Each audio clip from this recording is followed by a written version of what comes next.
मतलब जनतेने आम्हाला निवडून दिले एवढे 122 लोकांना, ते का चोर समजून निवडून दिले का आम्हाला? का दरोडेखोर आहेत? कसे का झडते घेतात ते? मला तर वाटलं आम्ही एअरपोर्ट मध्ये आहे का झडते घेतात.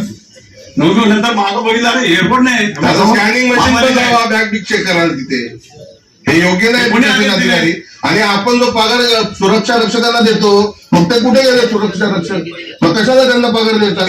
जर तुम्हाला पोलीस प्रशासन आलं असेल तर हे योग्य नाही पीठासीन अधिकारी. पहिल्यांदा बघतोय असं. महापौरमध्ये आपण आदेशित केले तर आपला सभागृह कळवा.